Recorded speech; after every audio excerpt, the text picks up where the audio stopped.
Hey everybody, welcome to Geeksvana Live, and thank you for joining us this very hot and sweltery evening here in the UK, although I have to say I'm happy to be hiding out in the air-conditioned studio this evening, away from the heat that has come into the UK in the last few days. It's incredible just how quickly we start to moan about the heat here in the UK, though. It's incredible. But anyway, enough of that. Tonight, we're going to be talking and we're going to be discussing and perhaps clarifying some of the issues surrounding the UK visual line of sight, or VLOS, for drones. Now, since the CAA adopted their new acceptable means of compliance and guidance material document, or AMC and GM for short, it feels like it's become less clear and more confusing to know what guidance you should be following as a recreational pilot or a professional user under an operational authorization. So tonight we're going to take a look at the topic again and also talk about where we go next. There is a comprehensive review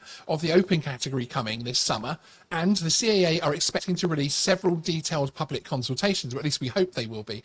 Visual line of sight is bound to be one of the topics raised, of course, so we should be discussing this now, really, in my opinion, to ensure that we have our thoughts well and truly considered when it comes to actually complete all of those consultations. Now, very quickly before we do the next bit, thank you very much, Bert Dynadrone, for your $5 super chat. Buy yourself a drink of choice. That's very, very kind, sir. Thank you. I really appreciate it. So what's actually coming up next is, actually, I've just realized I've just sent Graham a link, which has actually killed the link that I'm about to put into the chat for people, which always helps. Let me just do that. There we go. Thank you, Graham. In the background there. So before we bring Graham in and get into this topic, I wanted actually to let everybody know that we have actually launched a new YouTube channel alongside the Geeksvana drone channel. And this one is actually going to be focused on the wider world of tech. So really, from news, interviews and opinion pieces, you can expect the same type of coverage that we already bring you in the drone world, but for the wider tech sector. So whether it's a shiny new gadget or a scientific breakthrough, I'll put a link in the live chat here for you to hop across and subscribe. Our first show will be at some point this week. Excited about when that will actually be, and actually we're choosing the final topics and that type of thing at the moment, but I'm really excited about it. It's going to give us a little bit of a wider base to discuss with everybody, and yeah, it's going to be an awful lot of fun. So right, so the thing we're going to be talking about, as I say, is really the law versus guidance, and in my opinion, we have the law, the guidance, and then the confusion, and that's really what we're going to start focusing on. So let me bring, without further ado, let me bring the co-host for the evening in with his wonderful bright shirt today. Graham, how are you? Hello, sir? everybody. Good evening. So what do we have on the shirt today? We have a variety of sweet treats. So we've got I've got a pile of pancakes over my left breast, and a nice ice cream sundae over my right breast or chest. Now I have to say, This is yours. Which type of food is over your breasts wasn't actually something I expected to come up on tonight's show, but hey, you know, that is the beauty of live shows, isn't it? So thank you very much for joining Vision, for upgrading your membership to the Open for Business. There's a link in the description, and also there should be a little join button somewhere down there as well if you want to become a member or send super stickers and super chats and that type of thing. If you are so inclined, I really do appreciate it. And obviously you now have access to to a lot more content, actually, and especially stuff that comes out from this guy, because Graham, as one of our in-house commercial operators, specific category expert as well, is passing a lot of that expertise onto the open category business flyers as well. So it's exciting. So we're going to be talking about, as I say, visual line of sight. We're going to be talking about the tree. Our favorite, is this your favorite tree, or just one of your favorite trees in the world? It is a delicious looking tree, isn't it? I mean, it's a sort of an upside down tree. Yes. It's more the roots. Roots, yes, indeed. But yeah, it's a thrill, isn't it? And of course the AMC GM guidance material. I always look at the GM and think, what the hell does that stand for? What's that stand for? But yeah, it's acceptable means of compliance and guidance material. That just appeared, didn't it? Yes, indeed. One thing I forgot, sorry, being in the new studio, is that if you do questions, we will come back to the live chat after we've gone through the main part of it to answer Q&As. So I do see people's questions like Nick B in Yorkshire, etc. So do ask away. If you can tag Geeksvana in the chat, it does help me find them later on. But we will come back and answer those as we go on. So regulation. This is the tree of regulation that we're going to be talking about during the show tonight, and this all counts in terms of making your own decision, which is pretty much what you're going to end up having to do, making your own judgment call in terms of which level you're going to adhere to. So you have the EU regulation, the EU UK regulation 2019-947. That is legislation. So that is the, as you see here, the secondary legislation. That's the law, Governor. That's the bit where a police officer will be tapping you on the shoulder and saying, "Excuse me, Governor, can I have a word about your VLOS?"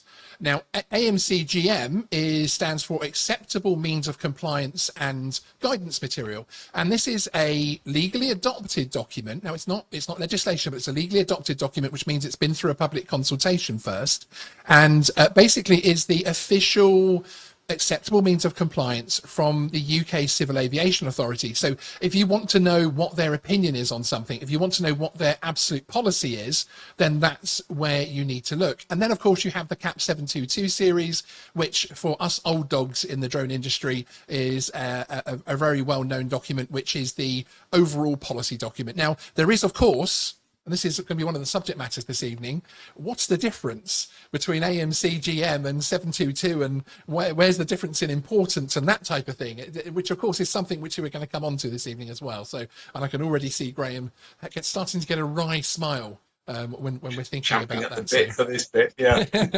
Now, obviously, the work of a regulator is to provide regulations for people to be able to follow the law. Now, that's a very, very basic form of the remit, but that's why they have the levels. So, you know, you may say, okay, we've got the regulation, which is the higher part of the tree there. Why do we need these bottom parts? Well, that's basically what the CAA and regulators in other industries are actually there to do. They are there to make that regulation easy to follow, safe to follow, and simple to follow for you, basically, to really put it into a language which we can all follow. And Graham, stop laughing. Have you got like a little thumbtack in your hand? I can see it. I can almost. I think you're literally biting your tongue as I say some of these things. But I mean, they're essentially there to provide the highway code, aren't they, for drones? Yeah, exactly. They're supposed to, yeah, exactly, make things work in terms of here's this complex legislation and here's this simple guidance. Now, there are some who might say it's the other way around at the moment, and actually reading the legislation is a little bit easier than reading guidance. But hey, that's, again, we're going to come on to that. So although there is confusion over where the AMC actually sits and what it isn't legislation. It is as I say, legally adopted document following consultation, but it is guidance, and guidance that's likely to be used by the CAA in arenas like court and that type of thing. I would expect if we went to court and the judge turned around and said, "Hey, how do you think VLOS should be handled?" would they say, "Well, our acceptable means of compliance is this." It has been stated publicly as well, of course, that if you are not flying under the AMC, you're not automatically breaking the law. You just don't have that backup, basically. You have a certainty that your flight is legal if you're following the AMC. So let's dive into VLOS and what the different things mean and actually get this discussion and debate going a little bit. So the legislation in terms of visual line of sight here in the UK, so the definition actually enacted in law, states under the implementing regulation EU 2019-947, because me and Graham like all those numbers and forward slashes. Visual line of sight. Cap 1789A, if you find the other one difficult to remember. Indeed. Visual line of sight operation, or VLOS, means a type of US operation in which the remote pilot is able to maintain continuous, unaided visual contact with the unmanned aircraft, allowing the remote pilot to control the flight path of the unmanned aircraft in relation to other aircraft, people and obstacles for the purposes of, for the purpose, I don't want to add an S where there isn't one, for the purpose of avoiding collisions. So a simple paragraph, really. I know obviously we're used to reading drone regulations and that type of thing, but I think it's actually something which to me is fairly simple. I feel like it's good legislation in terms of that it does give some flexibility. So actually, depending on your weather, depending on if you're flying in an urban or a rural environment, that type of thing, I feel like this gives you some flexibility, doesn't it? It doesn't hem you in, because obviously the problem is if legislation and guidance becomes, in my opinion, too specific, you end up not being able to fly. It's a little bit like when we go to the CAA with some questions on, can you do this with the A2? Can you do that? And they have to give common sense and general answers. And really the idea behind that is that they don't want to be so specific that in the end they actually stop you flying your drone. Yeah. And I've seen sort of fairly silly arguments in some of the groups where people are saying, well, yeah, you've got to be able to see the drone at all times. You are not allowed to take your eyes off it. So how do you work? Well, it doesn't say that. It says you must be able to maintain. So it doesn't say you must maintain continuous visual line of sight, because then you would not be able to blink. It says you must be able to. And to me, that has meant that if I glance down at my screen and I look up, I'm able to get my eyes straight back onto the drone. There's no casting around in the sky to find it. I know where it is in the sky. I look down, and even if I've moved it during an operation, it's close enough and large enough in the sky that I can see it and see where it is. Yeah.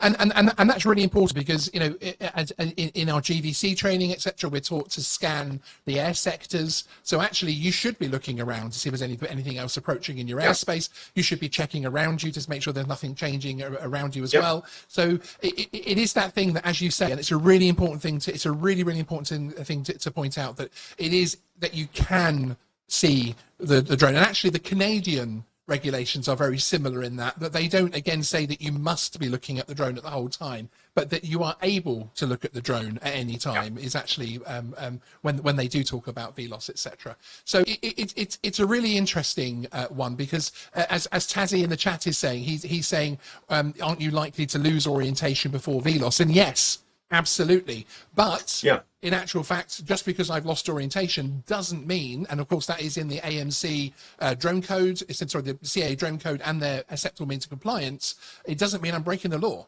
It doesn't mean that I'm breaking the law. If I can, you know, you can argue, and that's what I would then have to do in court if something went wrong, of course, you can argue that the drone can be further away, that I'm beyond the AMC, but I'm still within the law. But of course, this also means that you're not going to have your drone as a dot on the horizon, or that you can see the airspace the drone is in, but I can't see the drone.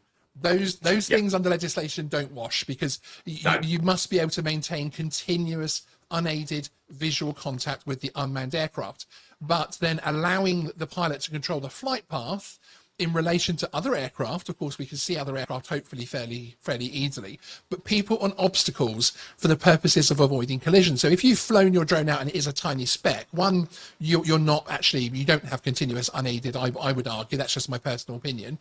But I feel that's where the legislation leans towards. But actually, the spotting things on the ground is actually where it becomes harder, especially if you're in an urban environment and I'm taking off from here and flying out over some houses and I can still see the drone, but I can't see what's on the ground.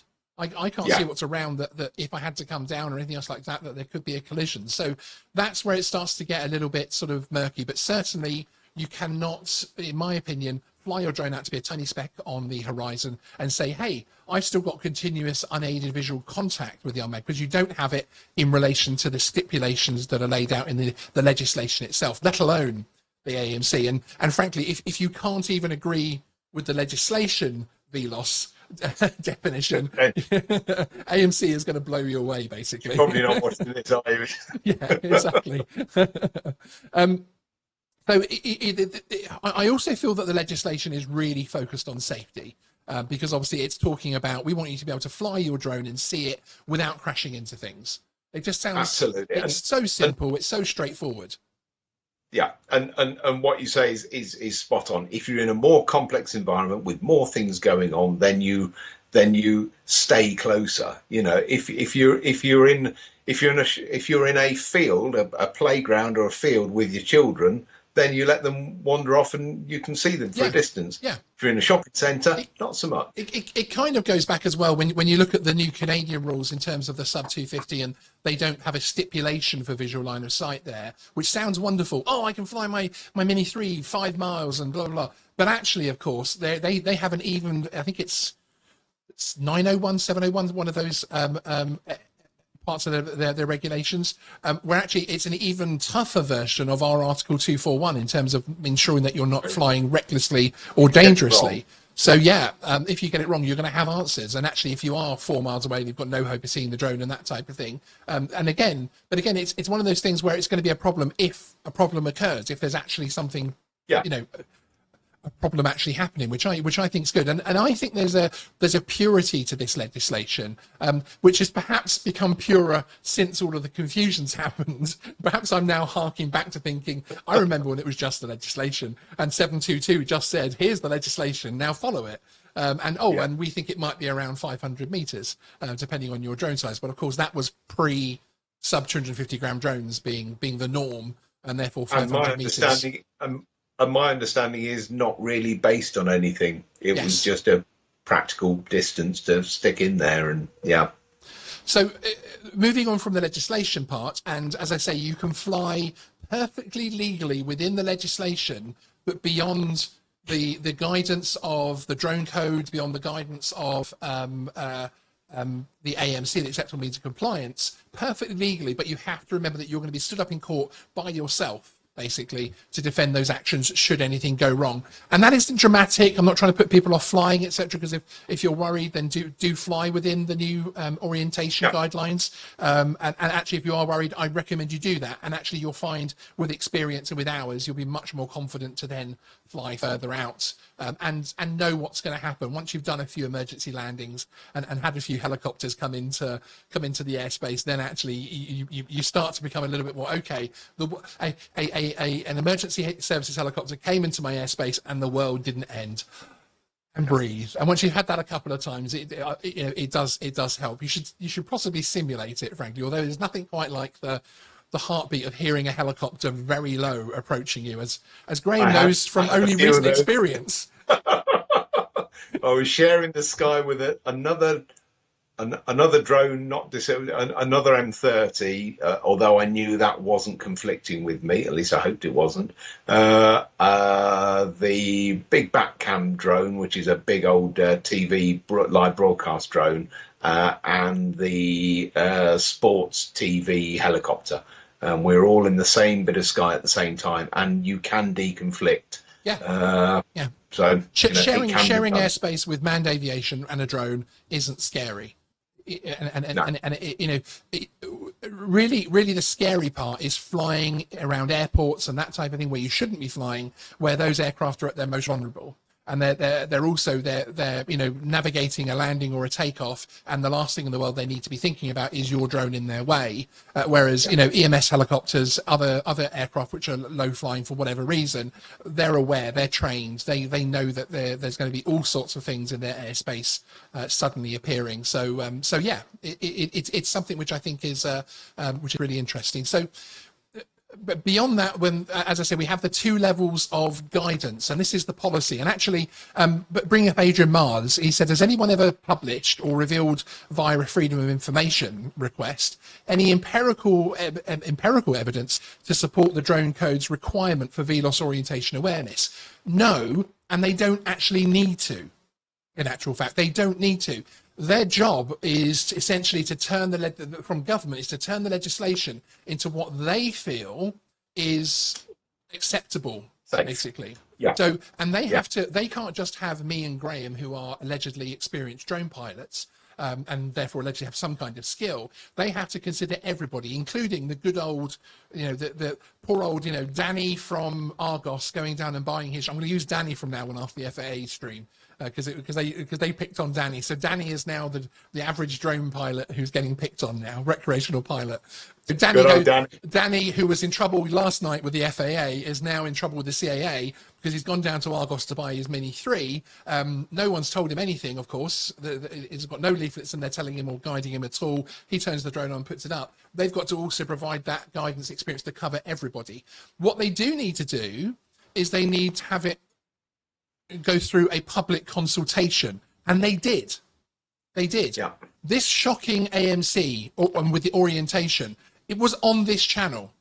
It was in an interview with the CAA during the consultation process where I had somebody come on. I think it was James from the RPAS unit. Sorry, James, if I've got your name wrong.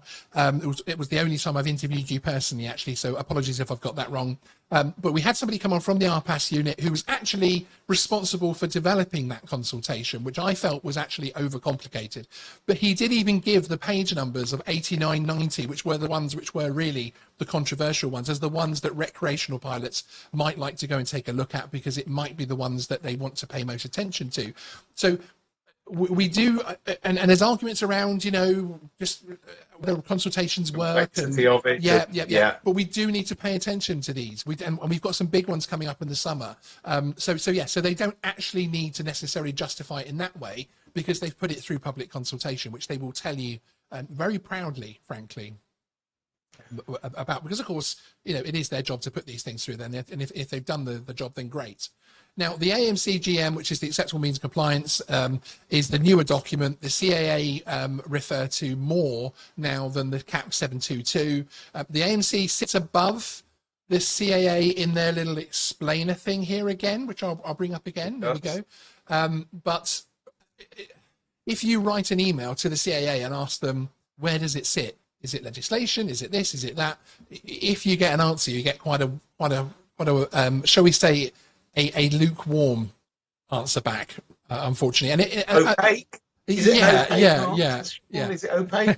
Yeah. But that's where we start to get some of the confusion, isn't it? When you're even confused about the fact that there are multiple, and I know you can say, I'll just follow the drone code, but that's not always the most accurate thing in the world to follow either. And actually, if I am more experienced drone pilot and I do want to dig into these documents and I don't just want to fly to the AMC, etc., I want to know what's going on there, frankly. So yeah, just personal.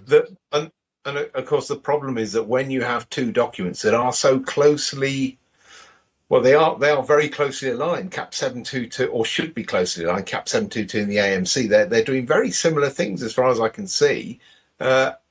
And yet they're different documents, so it's very easy for inconsistencies to creep into those documents, or for people just to sort of get fed up with having to have two screens on their desk. Do you know what? The media training that we've been putting you through is really starting to pay off.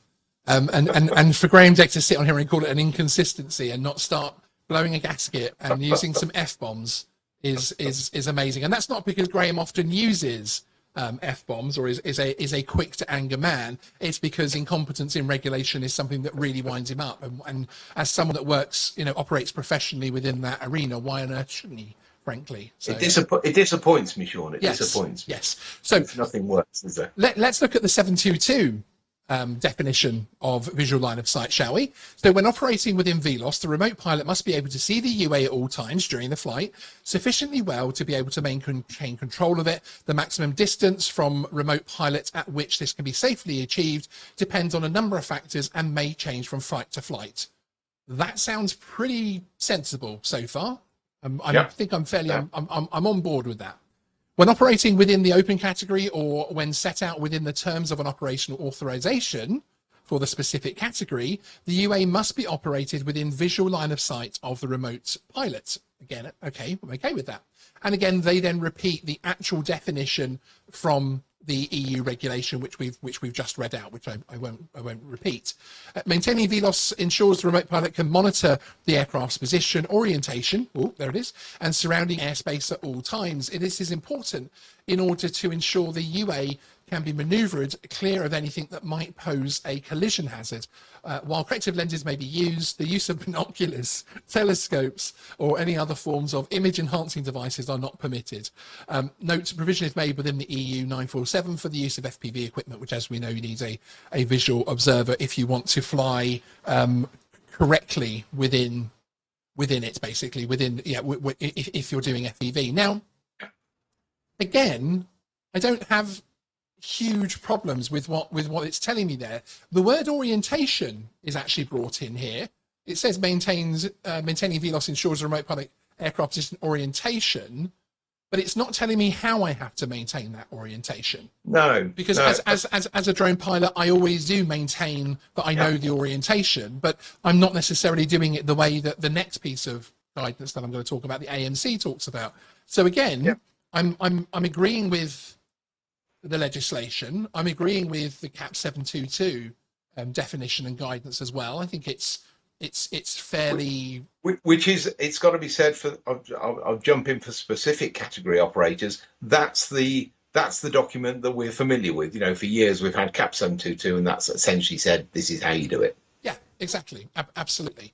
And it's you know, it's relatively straightforward, basically. So when you're operating with the open category, obviously you can, you know, you also have the other side of things where some people will be on operational authorization for the specific category. So it's always keeping it within visual line of sight, which I think is something which is, you know, again, quite basic. They refer back to the legislation, and I think they could argue that it's almost as it should be, because they're doing in this particular explanation, I feel like they're doing the job of making the legislation work in terms of your average person. I think your average person can understand this and would be, okay, that's what they mean. That's what they believe they mean.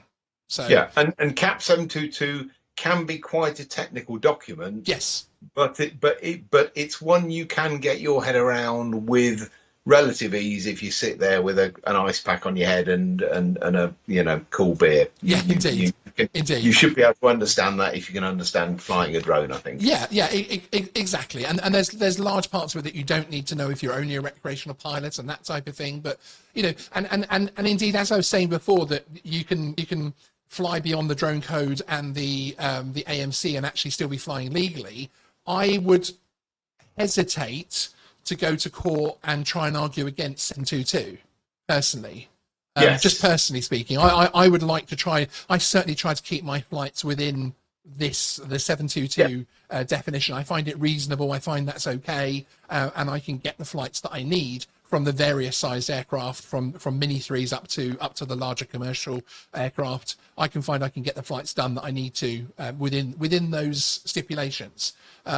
Even ignoring the good old 500 meters and the triggering effect that can have. Now, next we're going to talk about the AMC, the acceptable means of compliance. So yes, we've had the legislation.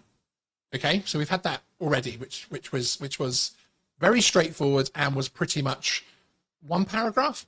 We've had CAP 722, which has then taken that paragraph and explained it a little bit through a few paragraphs. And now we have the acceptable means of compliance, which is more the level that then feeds things like the drone code and answers to emails. If you email the CAA, you know, what is VLOS, then that's probably what they're going to point you to.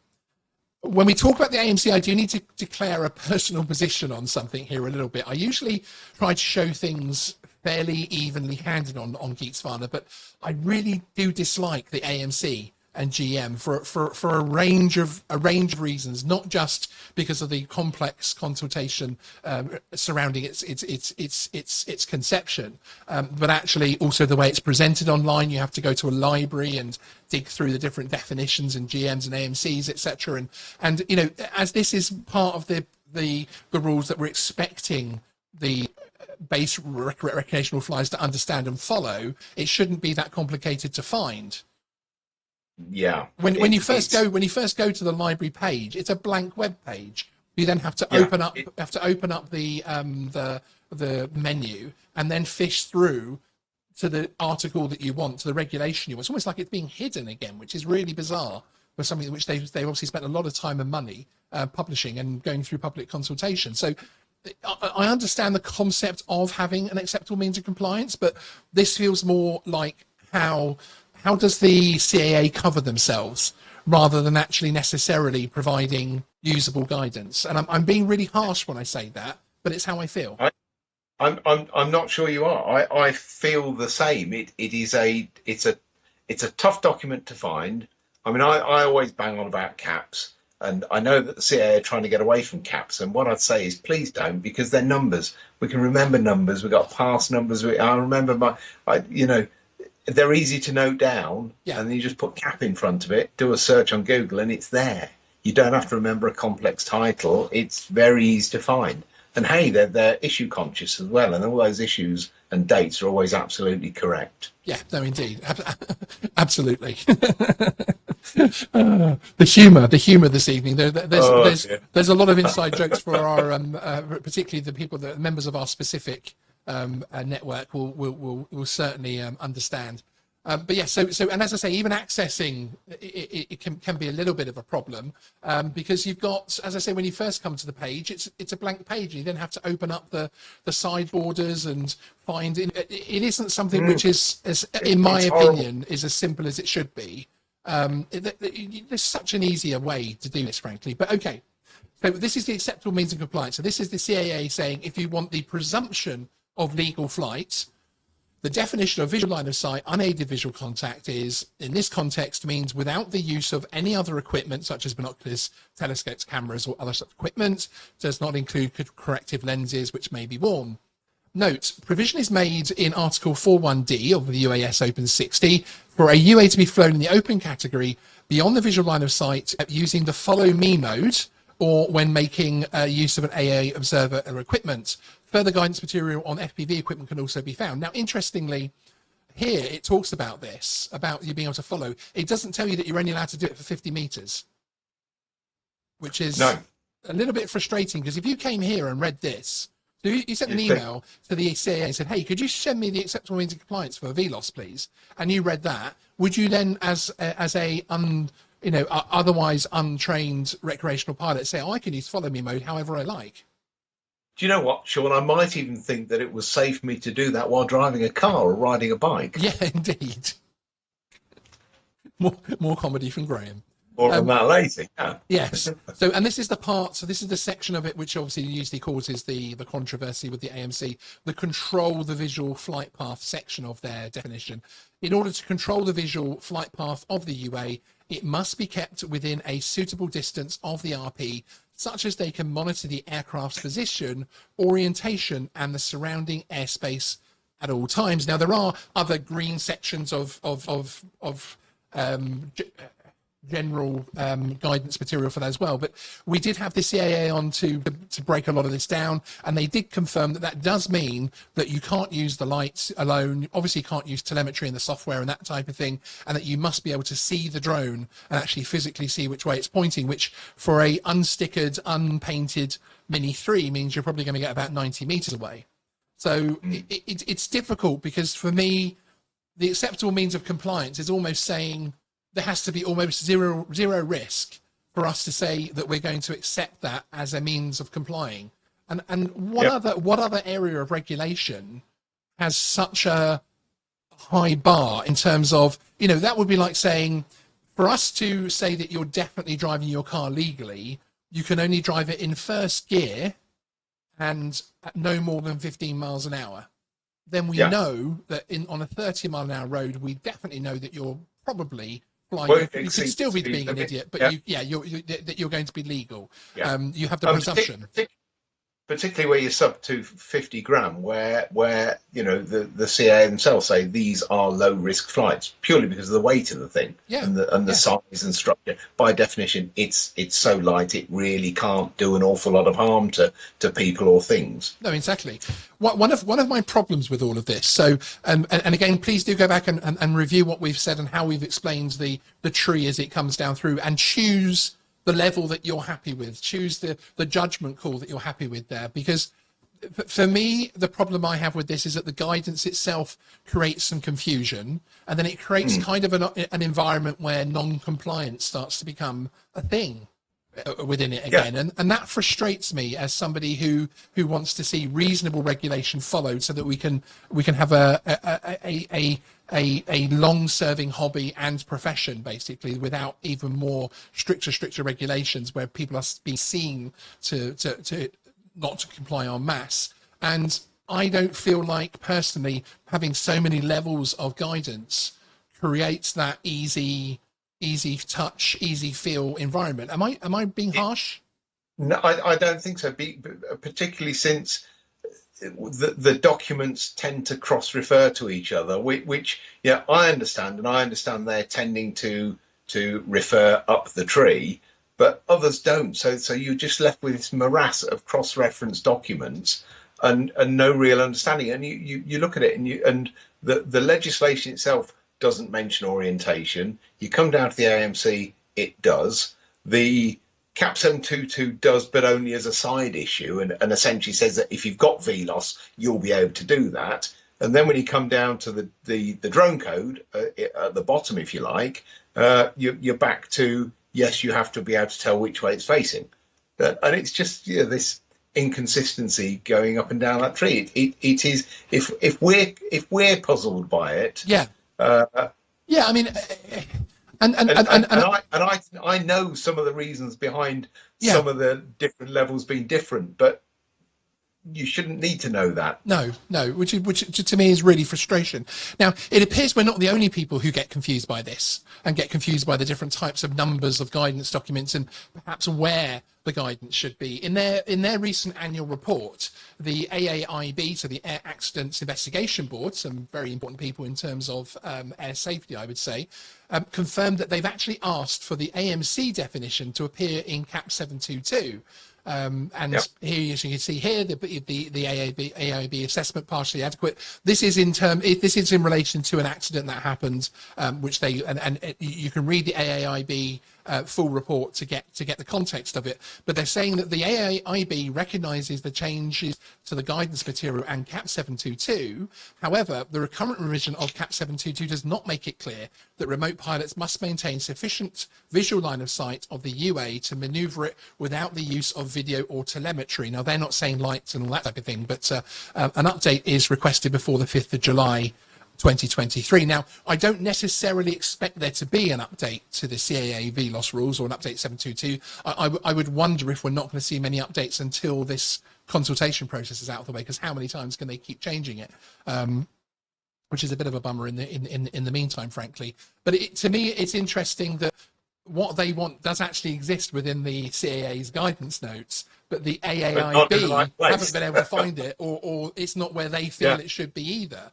They wanted it. They seem to want it at that lower level where they would expect people to look, perhaps, or that should be common throughout the CAA documents. Exactly. It's almost like they're looking for consistency there. Yeah, well, it's frustrating because we end up in a position where if you're a more experienced drone pilot and you're going to still fly legally, still fly safely, and actually you're probably doing a hell of a lot more than the base recreational, Danny buying his Mini 3 straight away from Argos and not even knowing there are drone rules, you're going to be doing an awful lot more steps to keep things safe, because no one wants to hurt anyone. No one wants to cause problems with their drone, and very few people actually do. Very, very few people actually do, even when they try, frankly, which is shocking. But I feel like we end up having to stand alone to justify our actions within the legislation, and that we're not being supported and not protected. It's not the regulator's job to protect us, but surely, we're the regulated community. They have a responsibility to support us if we're flying legally and safely. And it frustrates me that I don't feel that way. No, and you feel that you don't know at which point they might turn up and say, well, yes, I don't think you could have seen the orientation of that or understood the orientation of that, and that distance changes with height, and that distance changes with your eyesight and with background and with everything, which they say and they admit. But at what point will they step away from the dock and say, no, he's for you guys? Indeed, because it's it is frustrating, because I don't feel the extra process of the AMC has done anything to achieve anything in terms of safety. I feel like almost it's covered the CAA more from the point of view that actually the outliers can't cause as much trouble as potentially they could, because they can say, we had guidance that covered that, they're flying against guidance, which I understand. I understand that, but really it's about promoting compliance with the legislation, and then, in my opinion, supporting good drone pilots who either want to learn or who are currently deploying lots of flights every week perfectly safely. Absolutely, and you mentioned professional operators who are perhaps doing more in terms of standard mitigation before they even take off. There's a couple of issues. One is that I know that there are a lot of operational authorization holders out there who do not necessarily understand because they haven't been trained and the communication has not been great. They don't necessarily understand that their visual line of sight definition has changed, and it is that in the AMC. And I know this. There was a post this evening I've seen where somebody said, "Oh, you know, I've actually kept the 500 meters out of my ops manual. I was hoping they wouldn't check, or hope they wouldn't notice. But they've actually put on my operational authorization 500 meters. You're limited to 500 meters." Now, interestingly, what they haven't put on the operational authorization is what they should have put on there, which is a very specific term from a document called CAP 722H. And just to get a little bit technical for a minute, this is the document that explains what the permissions are. Thank you, Sean, for an operation authorization holder flying under what's called PDR-AO1. It's a standard permission. And if you look at that first bullet point on there, VLOS only as defined in UK regulation and GM Article 2.7 within the AMC and GM. So it is the one that says you must use the orientation and all of those other more restrictive things. So there is a problem that a lot of pilots who were trained before that came out don't necessarily know they've got to fly to that. Secondly, if you do know you've got to fly to that and you have to do a flight which is a bit further away than you can see your Mavic 3, then if you are compliant, what you will do is get your old Inspire 2 out. So now what you've got is a 4.5 kilo drone flying in a congested area above uninvolved people, possibly, or certainly close enough, possibly, to land on them, possibly, rather than a 900 gram drone. Yes. Now, that to me is presumably an unintended consequence, because I cannot believe the CAA want heavier drones in there. And just as we're getting safer, smaller aircraft that are really capable, there's a disincentive to use them. Now, two things of the over 150 people watching right now, and thank you for joining us. Can you please hit the like button? I'd really appreciate it. The more likes we get during the show being live, the more this show will get sent out to people on the replay as well. But also, it's worth explaining that obviously what Graham's talking about here with the PDR-AO1 is a form of operational authorization provided once you've passed your GVC test, which is the one above the A2CFC, and then applied for an operational authorization. This is the authorization you would be applying for. So you actually get less freedom, essentially. You have to, because they are saying, if you want to fly those drones in these areas, with those separations, then you have to follow these things. So for instance, with their VLOS bit here, and they're talking about the GM article, and not even just the AMC article, they want you to actually follow the guidance, not just the acceptable means of compliance. And the reason is because obviously it's the same as Article 16 is, you know, it's an operational authorization, and if you don't fly to what they're asking, they'll just withdraw that. Then you have to go back to the open category and fly in that way. So it's also, you know, it starts to become more complex from that point of view, but it's also complex from the point of view that, you know, we're starting to see the 500 meter, which there was a big deal made of the 500 meter being withdrawn. We're starting to see that appear in people's operational authorizations through different mechanisms, but we're starting to see it coming back. Well, it does sit there again. If you don't mind bringing up the CAP 722H again, if you can scroll down to page 25 in your big books, please, children, you've got there a list of mitigations. That's it, list of mitigations. Second one down, M14. One of your mitigations relates to the flight volume being 500 meter radius, and if you pop down to M34. Which is, sorry, on page 26. Got it. There you go. We've got flight volume defined by 500 meter radius horizontal. So that's where it pops back in. So it pops back in within the risk assessment for PDR-AO1. Yeah, and you know, it's frustrating that you have, and again, I realise I'm being a little bit almost trolly of the CAA this evening from the point of view I'm oversimplifying some things, but we do have, it is an oversimplification, but we do have a situation where experienced drone flyers get less freedom than Danny going to Argos and buying his Mini 3. Yeah. And obviously there should be, because Danny flying his Mini 3 and you know, Graham flying his OA with an M30 or an M300 or something, there's obviously different risk factors there.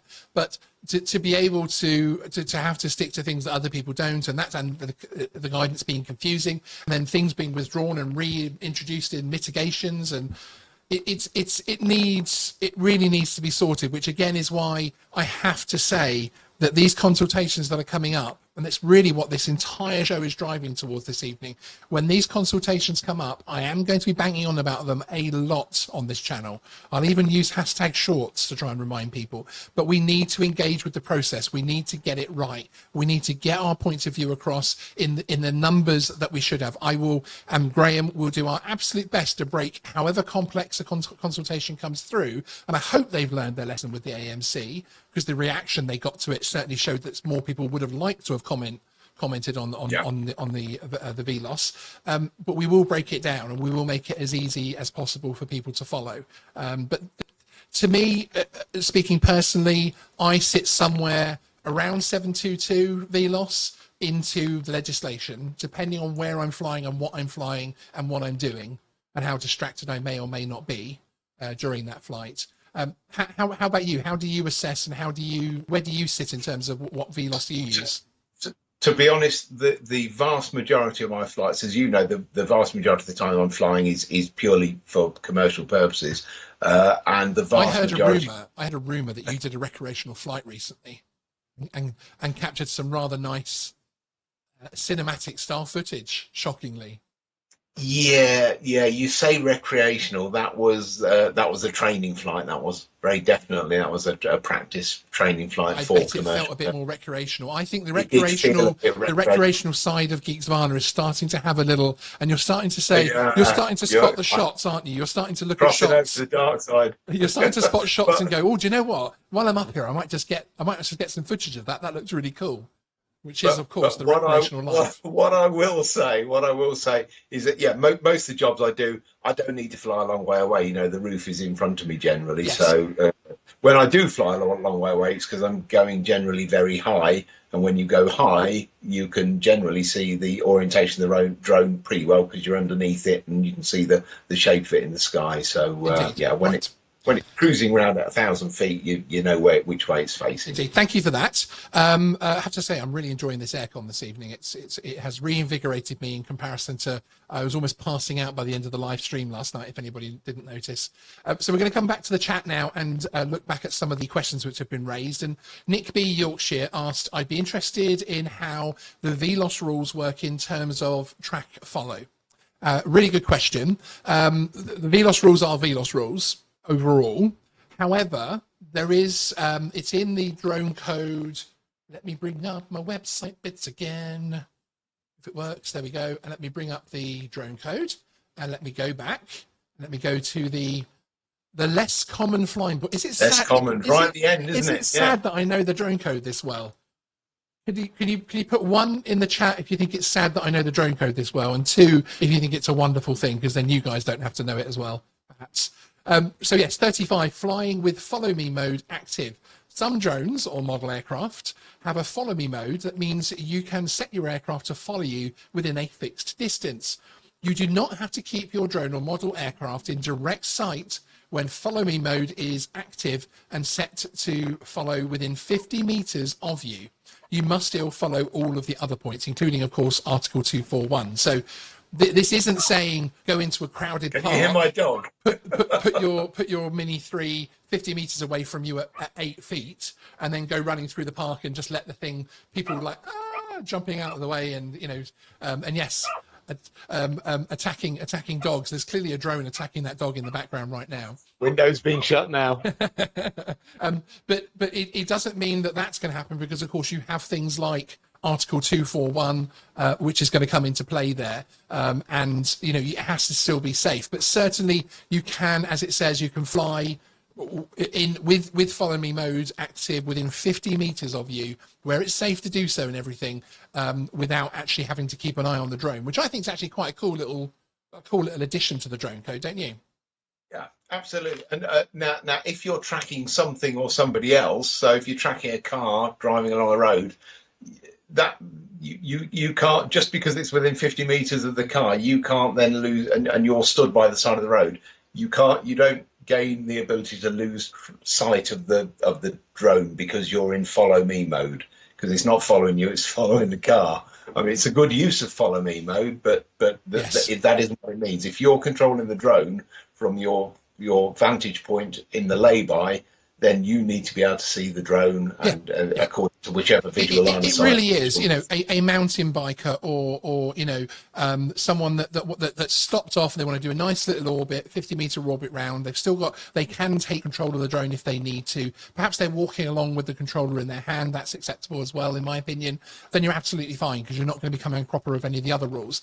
By the way, I am dropping the new channel into the chat again. Actually, producer Will did it as well. Thank you, producer Will, because I actually put this channel's link in there for people to subscribe to the new channel, and somebody very kindly pointed that out as Amok Time Flies. Thank you, and thank you, producer Will, who's in the background, who managed to pop that link in there for me as well, which I appreciate that. He's the oil in our engine, Sean. He is. He's an ever increasing value to this channel, and I have to say, big shout out to producer Will, who I always forget to thank. But everything you see happening is in no small part down to Will's hard work, and he's really starting to help me produce content at in greater numbers, lots more live shows and recorded content, while still being able to do the day job and run the production company that Geeksvana is now as well, which is taking up more and more of my time. So thank you, producer Will. If he's still watching. If you're not still watching, oh no, he is. He's put little hands up. I was going to say, if you're not still watching, then I don't care. You know, how dare you have an evening, and how dare you at 9 o'clock at night not be glued to the Geeksvana channel? But there we go. But yes, thank you. Flying, Lucifer's father, flying with a drone gives you better overall visual, wider field of view than what, say, flying a helicopter has. Therefore, I can see more flying a drone than a helicopter pilot could. No, you can't. Simply, a helicopter pilot can look out of both sides. There is definitely a situational awareness difference from looking at a screen or even looking in goggles to being in a cockpit of a particular helicopter. Now, you might be able to argue in terms of a certain light aircraft, fixed-wing aircraft, and we've had all sorts of incidents of fixed-wing aircraft landing on top of each other and things, which I think has been highly publicised recently. I'm actually going to do the thing of actually turning my aircon down. Isn't that incredible? So yes. And Adrian Mars, I answered the one on the freedom of information as we went. Simon Stickland is answering GMI visuals. Sub 250 grams hitting the screen or another part of a manned aircraft is a distraction the pilot can do without. Yeah, absolutely. I know exactly what GMI will be putting in the chat, bless him, and it's a debate we have often. Ryan Part question. I know that people are worried about drones and being photographed, especially by night. What would you tell the public that is worried about a DJI Mini 2 could fly at night and record them? I think it's the same as any surveillance. I think it's the same as any issue that can happen in terms of that side of things, that could happen at any time. With zoom lens cameras, yes, the drone is up at a unique flying point, but I think that there are good, robust laws in place to stop voyeurism and things, and it is an issue with drones, but there is the regulation to prevent it happening as well. There is the regulation to stop that happening. I like to think it's a perceived issue rather than an issue. I'm sure there must be instances out there. I suspect, given the lenses on these things, that most people will be getting more of a perceived titillation than anything else. I would have thought, or they're doing it to wind people up, which is, you know, don't be one of those people, please. Keith's phone. So if my flights are done to avoiding collision with trees, etc., why would I need to worry about orientation? Orientation is important from the point of view that if you need to get that drone out of there quickly, you know which way you're going to be pulling the sticks. So, Yeah. and I mean instantly. So if there are helicopters in your area, if there's something happening on the ground, and I think, right, I need to get my drone out of there, or there's a fault with my drone, I need to get it over to that empty space of ground and land it. You need to know very, very quickly, if I point my sticks in certain ways, that it's going to go that way. If your drone is very far out, and obviously this is particularly for camera drone operators because we don't have the FPV vision, if you're a camera drone operator, it's more difficult to regain orientation if the aircraft is far away and you've forgotten it. Again, in my opinion, part of orientation, and I know you feel this way, Graham, is also that you can actually, you have the memory. So I know I'm flying that way. So, and I look down at my screen, when I look back up, because I haven't moved my sticks, it's still going to be flying that way, pointing that way. So if something happens, I know exactly how to bring it back. So the definition of orientation is the one that I think the different levels give you more flexibility over. And of course, the legislation gives you the greatest flexibility, then 722, then AMC. And you have to choose which one you want to follow, and therefore which legal coverage essentially that you have. Essentially, what the law is saying is don't lose orientation. In my opinion. So don't lose it. And now things can happen, so you do lose it. Generally speaking, those loss of control things, you're probably not going to recover from anyway. So it's sort of irrelevant if you know which way it's facing, if you can no longer control it. Yeah, no, it's exactly. And, this isn't a debate about whether or not VLOS is a good idea, in my opinion, because VLOS is important. It's as simple as that. And if we ever have legislation passed that says a VLOS isn't needed for XYZ reasons, there will be safety mitigations in place, hopefully, that will make BVLOS safe, such as perhaps something like Altitude Angels Project, Skyway, etc. FPV Head in the Clouds, hi, good to see you. I live in Norfolk and the nearest club is 2 hours away from me. I'm getting so fed up of civil servants thinking all drone pilots or fixed wing pilots are all out to cause us harm. And I agree with that, and a lot of people feel the same way. And I think that does come from the presumption that the regulators basically do a one-fits-all service on these things. And I've actually said previously, I think there should be a beginner's drone code. A drone code if you've got a flight log of X hours, and then a drone code if you're very experienced and you've got certificates and things. So I almost think, why not give a beginner's drone code?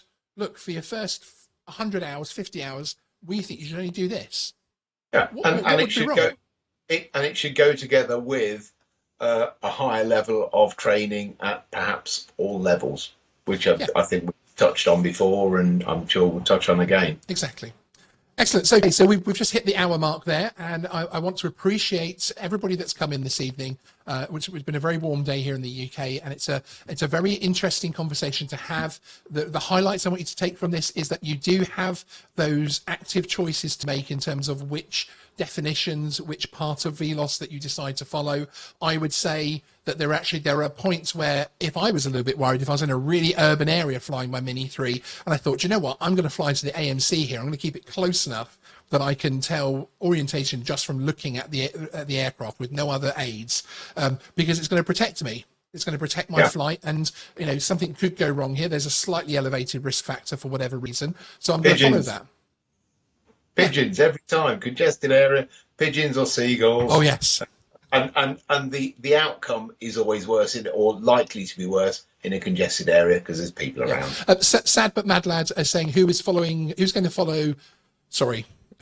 to check and monitor that new pilots follow the rules when there could be thousands of them. Who's checking and monitoring them now? But actually, if you had a set of rules for FPV and a set of rules for camera drones and beginners and experienced pilots, if people feel at home within the regulations, and for instance, FPV pilots with the spotter thing, if you don't feel like the rules are against you the very first minute you start flying your drone, then you're going to care about those regulations, in my opinion, more, and you're going to regulate to gain compliance. You're not going to regulate in defiance of non-compliance and that type of thing. You're not almost antagonizing with so many different guidance sections, almost creating non-compliance, in my opinion. Yeah. If you look at my VLOS video that has something like 90,000 views from the CAA when they originally announced the new AMC VLOS, so many of the comments in there, I'm done. I'm not. That's it. I've tried to keep up with these rules. This is now getting stupid. I'm done. But if they'd released the AMC for beginners and said, actually, if you're a beginner drone pilot, could you read this and could you do this, please, for your first 50, 100 hours, whatever it is, then actually perhaps other people would have got on board with that and would even have promoted that to beginner pilots in Facebook groups, etc. Yeah. And it's the same as, you know, as a society, we have policing by consent, we have regulation by consent, because if people do not want to be regulated, we know they won't be regulated because, hey, the number of registered pilots, unregistered pilots is increasing. Yeah, exactly. So. Exactly. Excellent. Well, Graham, thank you very much for joining us this evening after your very difficult commute this evening. Has your blood pressure returned to normal? Will you be going and having a glass of wine after what was a very stressful wine? Yes. Wine. Stressful commute home. Yeah, I have to say the commute is something I don't miss from working from home. And when we spoke earlier today and you were in that and you knew you had probably 2 or 3 hours ahead of you, I remember that feeling so well, and my heart really went out to you. Bless you. Working at home tomorrow, so excellent. Excellent. Well, thank you for still locking yourself in your bathroom and putting on your funkiest shirt and joining us this evening. I really appreciate it. And making sure the system doesn't keep running, because the system's a bit dodgy in here. Yeah, exactly. So, and that damn dog barking at the bathroom door, eh? But yes, but thank you, everybody. I really appreciate it. I cannot tell you how much I appreciate it. Do get over and subscribe to the new channel if you want this kind of content in a wider tech aspect as well. I'm really looking forward to talking about AI and lots of different things over there, and lots of wider topics, even things like e-scooter regulations and stuff. I'm really looking forward to those conversations. So do hit us up there. And please, we're at 87 likes. If the 114 people watching, if any of you that haven't can hit the like, I'd love to get over 100 likes before we end the show. I'm not going to carry on, but I'm going to play the outro. But it'd be wonderful if we could get a few more likes before we leave. Thanks, everyone. That's probably one of my longest ever goodbyes yet, hasn't it? Give me 3 seconds, Sean. I'm gonna hit like. Are you? Okay, I focused the camera on you now, Graham. Are you telling me you hadn't liked the live stream that you're appearing on? I hate it. I just hate seeing myself. I can't watch the damn things back. Does it help when I put you full screen like this then? And all you see is yourself looking back at you. Oh, give everybody a last view. There we go. There we go. There we go. Look at the cakes. Look at them. And people will have to tell me, especially in the in the replay comments below, do you want to see these shirts appearing in the Geeksvana merch? Because if you do, if you must have one of Graham's shirts, I'm sure we can arrange something. Thanks, Graham. See you, everybody. Bye-bye. Cheers. Bye.